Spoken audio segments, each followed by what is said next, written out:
My Summer of the Eastern Front is going to carry on here with the latest entry from Multiman Publishing in the venerable and venerated Operational Combat series.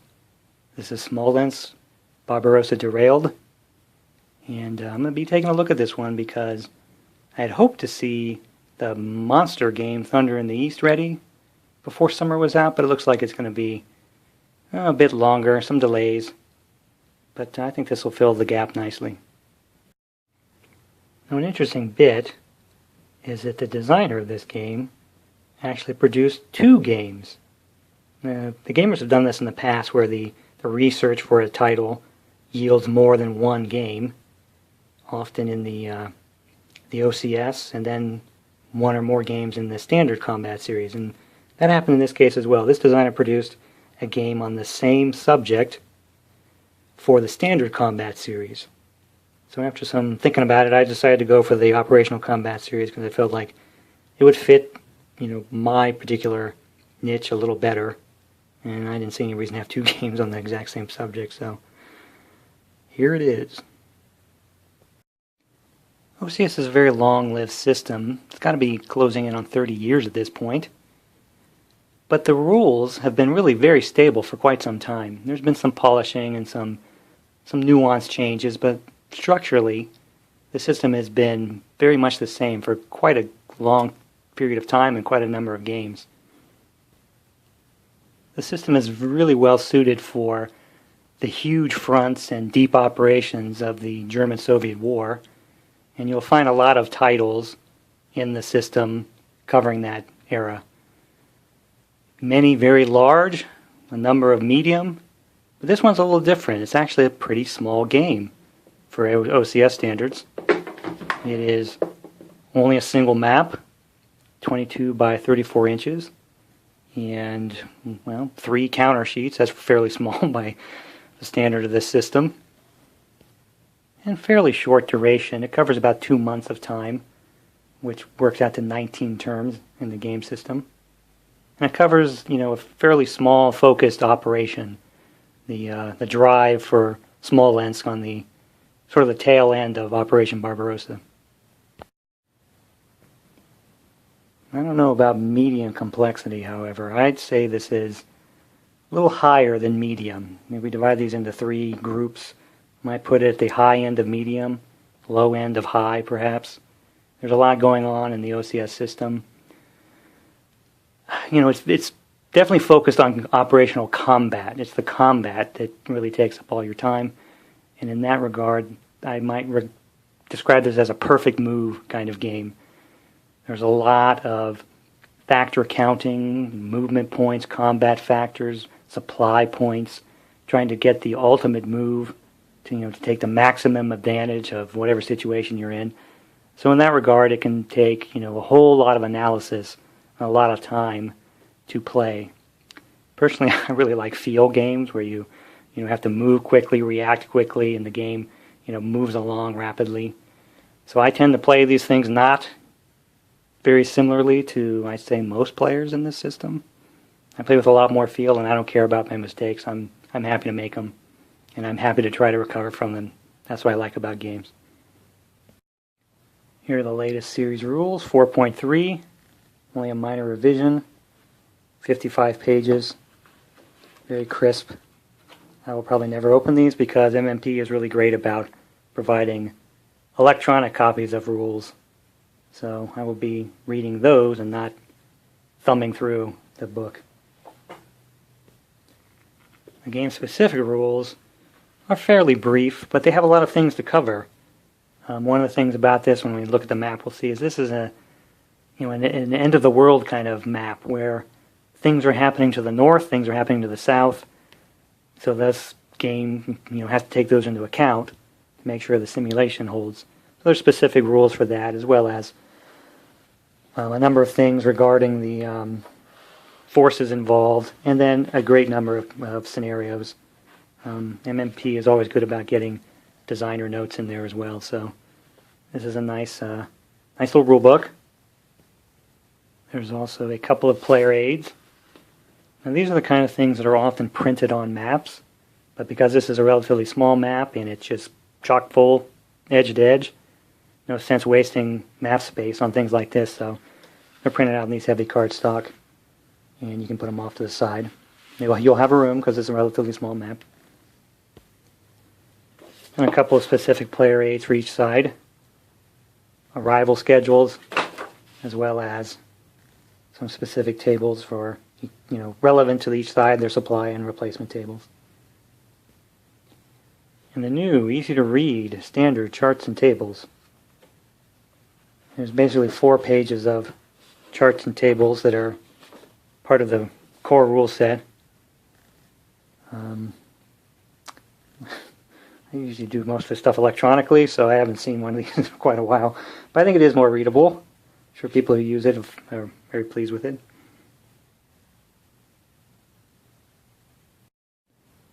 There's 4 counter sheets in the box, but really there's 2 1/3 counter sheets here for you. I say that because one is the standard counters, which if you have any game in the series, you already have these, so you wouldn't waste time cutting those out. There's another sheet here, which is largely the standard counters. There's also a big block of replacement counters for previous games. MMP is always great about getting replacements out for other things. Not sure even if I have any of these other games, but I'm sure it's helpful to somebody. But then there's about 1/3 counters here, mainly the air units for this game. And then 1 counter sheet each for each side. The Soviets here and the Axis there. These are the venerable and venerated counter art for OCS. Uses the NATO symbols largely. We have a variety of unit types, infantry and mechanized. Counters are 2-sided. Show the mode changes. There are these new to me supply cache markers. These are kind of a wrinkle that's come up since the last time I played OCS, so I'm going to have to delve in to see exactly how to use those. But otherwise, they look very familiar to me. I'm not sure what those counters are. I'll dig into those, but they're back printed with Soviet and Axis cross, so I'm going to think there's some sort of control marker. But otherwise, these are very, very typical OCS style counters. They are the standard 1/2-inch die cut counters. And here's the map. It's 1 sheet, 34 wide, 22 tall. That's inches. And there's the titular town of Smolensk. And you can see it's a very compact area. Obviously, there's fighting raging to the north and to the south. This is going to focus on this one drive, essentially trying to make its way towards Moscow. Now, historically, the Germans are going to be hard-pressed to make progress, and little do they know that their efforts are going to be, undercut by their own high command. So the player will have to make very rapid progress up this corridor in order to achieve the victory in the game. And diving in for a closer look here at the venerable and venerated map work here. I keep using that term because I don't know what else to say. This has also been very stable, facet of the gamer's artwork for a very long time. See some hedgehogs. These are, more built-up defense works. 2 levels of woods and forest. Some swampy ground. These are roadways, railways, and of course, waterways. Now the blue, solid blue, means this is impassable, and these are, you can cross here, but you can't cross there. One of the interesting features of the game is depicted right here in the Panzergruppen boundary. And here, with Hoth and Guderian's names, it's just indicating the difficulty the German player will have in coordinating the forces belonging to each of these generals. They won't be happy to cooperate and that'll impact the player. So that quick little tour, I'm going to get the counters set up and look at how this game plays. I'm going to start with the campaign scenario, of course, because we always start with the big dog. But I like it that they've included this introductory scenario. It's one turn, focusing on the northern attack on the first turn. So it's pretty focused, has some nice, interesting illustrated setup guide here, and allows you to practice some of the bits and pieces of OCS that are going to be really critical to executing this game very well. And for me, I've been playing, when I play OCS, I tend to go for things like Sicily, Burma, Reluctant Enemies, and those are very, very different styles of play as compared to what really needs to be done here on the Russian steppes in order to be successful. So this is a nice little intro, both training and practice scenario that I think you can get a lot out of. Here's the opening setup for the campaign. OCS is very precise in most things, including setups. So most of these are as prescribed by the scenario. Very little decision making for the player in terms of where to put things. The edge of the world situations are kind of represented here, where we have the main line of defense for the Soviets coming across there, a little bit of forward, and then some in depth over there. And then the beginnings of the German force. Really, it is only the mechanized divisions. No infantry or artillery support present outside of the mechanized divisions themselves, so no infantry corps. Taking a closer look at the main line here, right along the center of the map, the center axis of advance there, kind of see the problems of the early war Soviet army. In OCS terms, there's the combat factor, the action rating is a little superscript number there, and then the little number in the circle is the number of steps for the unit. And those three things kind of tell the tale of what the units and the army is capable of. So a 5 for the action rating is excellent. A 0 is, helpless mannequins lining a street somewhere. And there's a lot of 1s and 2s and even some 0s on the Soviet side of things. Plus, their step numbers are very low. 2 steps for an infantry division, meaning they don't have a lot of staying power. So this is the big challenge for the Soviets in this game and almost every early war depiction. How to mount any kind of defense with such a ragtag and near ineffective force. So the first thing you have to accept as the Soviet side is that you can't win the war. You're not going to mount some sort of counterattack to decimate the German forces and free your country. So just focus on trying to win the game. And that usually means trading manpower and space for time. Just hold on. Do just enough to deny the Germans their victory so you can claim yours. On the other hand, the Germans have a magnificent force at their disposal. The game starts with their motorized and armored divisions here on the south, along the center here, and completing here on the north. So that center road is the dividing line between Hoth here in the north and Guderian there in the south. And their two forces aren't going to work well together.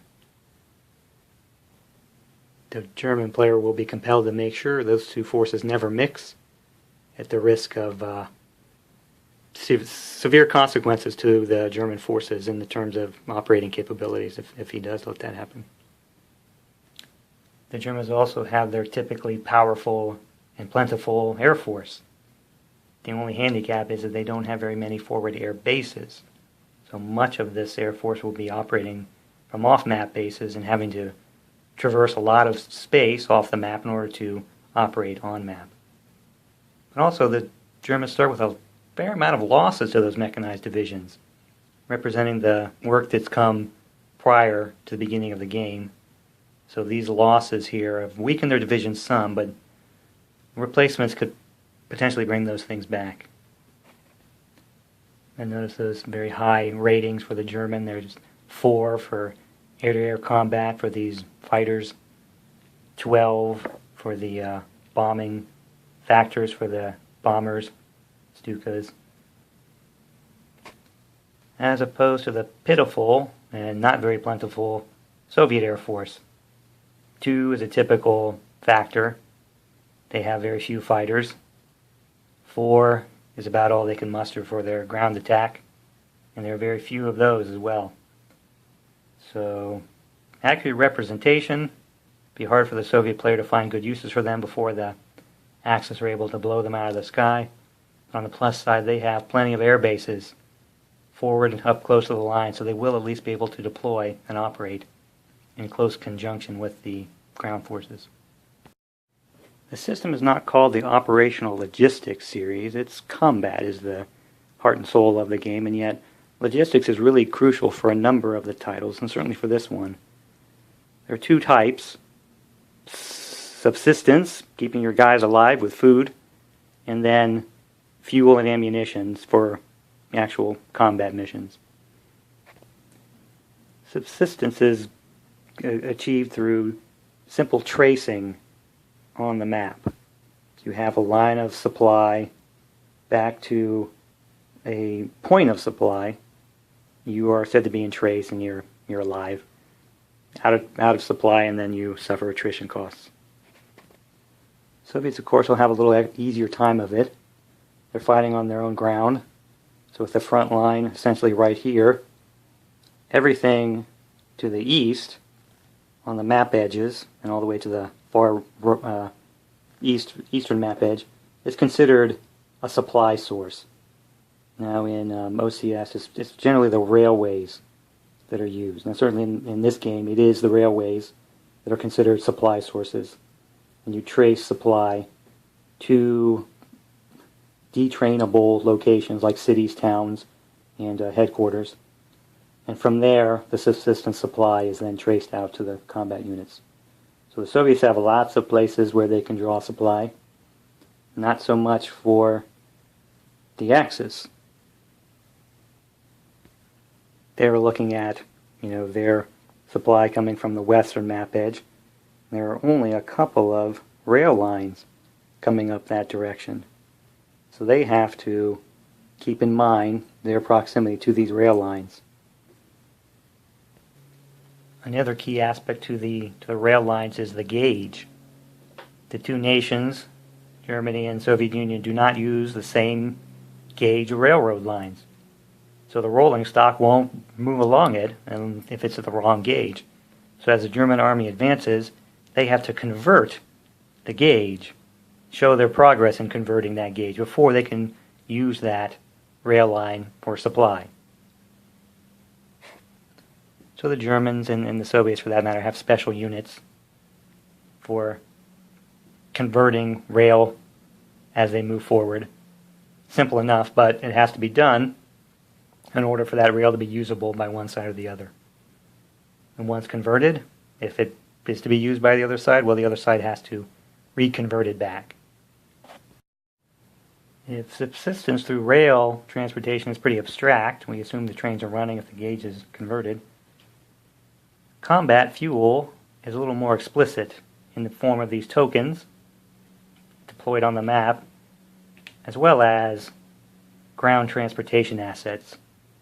There's also actually wagons, but the idea is that these things represent actual ground transportation, trucks and wagons and such, and they can pick up and move these on-map supply points, get them to the point where they need to be, usually around a headquarters, because the headquarters can project that supply even further. But that allows things like mechanized units to move and also conduct attack and defense. But in the Eastern Front games, the ground transportation serves another good function, and sometimes that ties into the subsistence as well. That is the notion that you can, instead of running these things around one at a time, transporting these explicit supply points, you can change them over into what are called extenders. And this allows you to essentially connect supply points with fixed, committed transportation assets.